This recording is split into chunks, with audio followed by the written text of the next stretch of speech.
After rook g1, h6 was a terrible mistake. It's a lazy move.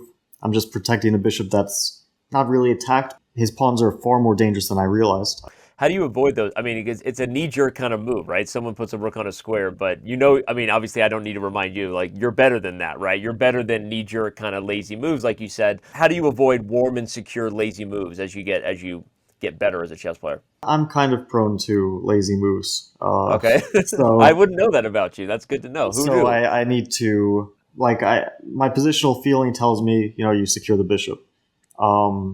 And I'm also not super materialistic as a player, so I don't usually my first instinct is not to take the material, which in this case and in many cases, maybe even in most cases, is the wrong approach. But here it's especially noticeable because this pawn it's not just I'm taking a pawn; it's also I'm removing a key defender of his king. Fabi, thank you so much for doing this. And are you ready to break down what were some amazing games for you that year? One experience of a candidate is quite a lot. You learn a lot from that. You learn how to handle the pressure and what it takes, especially in those critical final rounds. And one of the things that I think you realize is that it always comes down to the last few games, whether you're having a great tournament or not so great tournament. This game was sort of pivotal because my tournament was still kind of unclear. I had a good start, but it was only +1. It wasn't, let's say it didn't give so much clarity as to my event. And this game could have gone either way in multiple moments, let's say. It was probably the most stressful game that I've ever played. Yeah, well, it was pretty unusual with Vladimir during that tournament because he had these wildly optimistic evaluations. And I don't know if that was entirely genuine. Maybe it was part of a psychological sort of play that he was going for. Once I got to this moment, I was still concerned about the game, but not in the sense that I thought I'm losing anymore.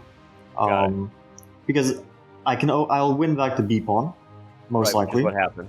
And then I'll be down in exchange for a pawn, with pretty good pieces. My knight on e3 is obviously good. I have 2 passed pawns. Yeah. It's still far from clear, but I didn't feel like I should be worse here. And now he was lower on time, so I started to play for a win, which was objectively incorrect. You're in London. Tell us what you can about what you did to prepare at this point. This is why we're doing this series. Get the insights from you. Maybe even give us something that maybe people don't know that you did in your preparation. We also started to work with Leela. I think now it doesn't sound like anything special, but at the time nobody was using neural net engines. Wow. So we had to buy some video cards and get things set up.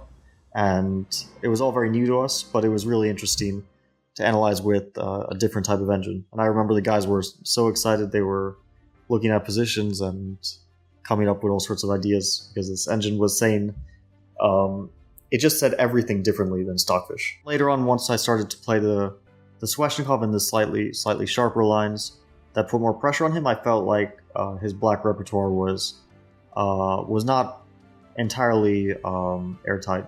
Like you said, you're critical of the fact that you played robotically and it felt like you weren't looking for the more aggressive, creative ideas. But what was going on emotionally, right? You're white in your first World Championship match game. I know you're very good at keeping your emotions separate, staying present, but is that eating at you at this point? Are you having those fears like, holy bleep, what if I lose the first game as white? Is that going through your head at all? Well, like you would think, starting with white and a draw is not the most thrilling result. But I can't even describe the sense of relief I had at the end of this game. I bet. I mean, it definitely felt like a win. I really didn't deserve to survive this game, but it happened, and it felt like the match is on. I was already kind of comfortable in the match. Neither of us had made a big move. I mean, after that game, there weren't really big chances that we'd missed. We had missed some advantages. It felt like my openings were holding up well with black. So yeah, I kind of got in the groove of the match, which was good. This game was, of course, maybe the most interesting game of the match. He came prepared with a small idea, which is usually his style. He tries to get a slightly more familiar position where he can press a bit, Right. Where he knows a position better and he can use his phenomenal technique. But it isn't also terrifying for black, because the position can't be so bad. I already felt like it's equal, but then he started to make moves that I thought were not great. Like he put his bishop on b3, and I wasn't sure why the bishop is better on b3 than on d3. And I started to feel like I'm already a tiny bit more comfortable here. Well, during the game I had no idea. And it was only after the game that I was told, oh, it was a win. Bishop g5 is correct. It's also forced. So first things first, why is h6 losing? It's important. Because it almost looks like, oh, h7 and white wins. So black has to take. That's what it looks like. But knight e2, h7, knight f4 is mate. And so that means after knight e2, he would have to play king h7. Mm-hmm. And very slowly, I will attack this h-pawn without letting his king out. I actually took this game as a good thing overall because, I missed a win, but it wasn't like the win that he missed in game 1, where he could really feel like he missed a chance that was very much in his abilities as a chess player to find. Right. While this, I really feel like you have to go through two obstacles. One is that you have to know that this is a critical moment, bishop h4, and then you have to figure out all the details of it. And maybe the first obstacle is even harder than the second, to actually know that this is the moment when you have to think and try to figure out the win. I think if it was given as a puzzle, black to win, right, then given time, strong players could figure this out. Given as just another position in a game of 80 moves, it didn't seem like much, and after the game I didn't feel like, I made a tremendous mistake. We had spent some time already thinking about playing this specific line of the Sveshnikov that I played, but it still takes some time to work through the details and to be comfortable with it.